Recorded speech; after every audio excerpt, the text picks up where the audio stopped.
section of the presentation is regarding site selection. A lot of this we've kind of talked about generally as we've been sharing thoughts and ideas this morning, but we're going to get a little bit deeper into this. So there's a lot of tools out there, formalized tools that are used to rate a site. A lot of this will be part of what format that you would like to, to open. What type of car wash do you want to open?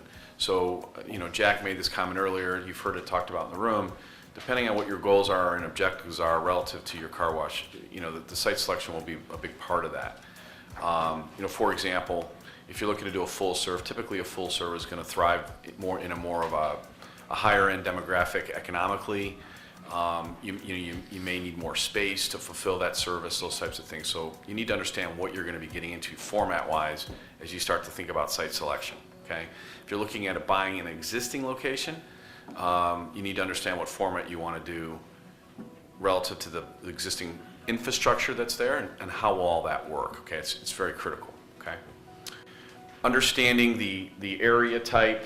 If you're following me in your workbooks, so is it a retail type area or is it is it freeway commuter on the other extreme? Okay, in this particular situation, when you're thinking of an express exterior, a retail shopping big box area would score higher than something out on a big commuter highway. Okay, what are the trends in the area? Is it a growing market? Is it a declining market? What's happening there? You need to understand that.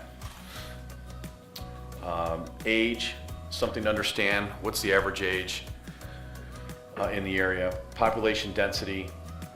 Again, more density, better opportunity for an express exterior car wash. Household incomes, where do those lie? Traffic speeds, site access, how easy is it to get in and out of the site? The land size, the ability to stack vehicles and process vehicles on the lot are important. Generally speaking, when you're looking at doing a car wash, some of the critical site selection criteria things are traffic volume in front of the site, your rooftop density within a 3-mile radius are key indicators for us. Competition is certainly something that we need to understand. Who you're going to be competing with in the marketplace, what are their formats, how well are they doing, is there a spot for us in this market, those types of things.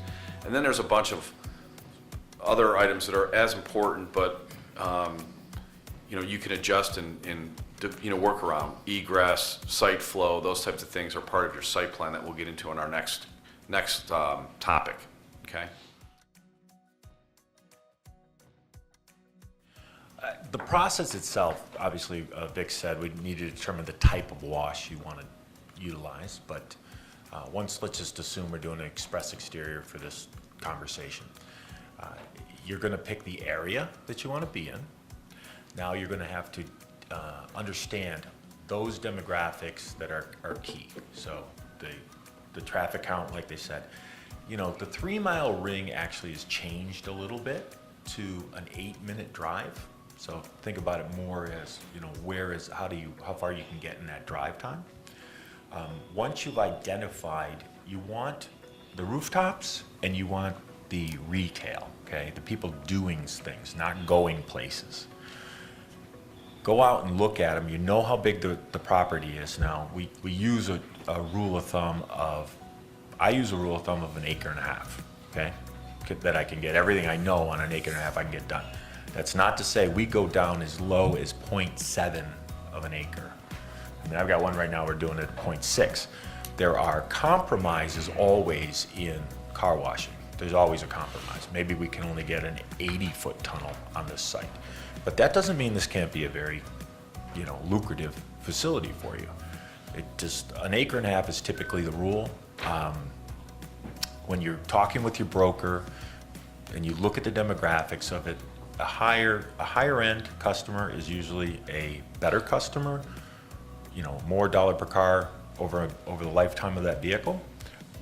It doesn't make it an absolute to say that you can't go to a middle lower income area, because in a lot of those areas that vehicle is the most important thing that they own. You just have to set up the facility and understand the frequency that they're going to be using the car. So you're looking in those markets, you're looking for more density, more cars. But that doesn't mean you can't be successful in those markets. So that's really the process. What you want to do, identify sites, permittable sites. I guess that's the best way to put it. Changing zoning is a very difficult thing to do. So start with permittable sites. Get the scores on the sites. Review the sites for ingress, egress, all the different parameters around that.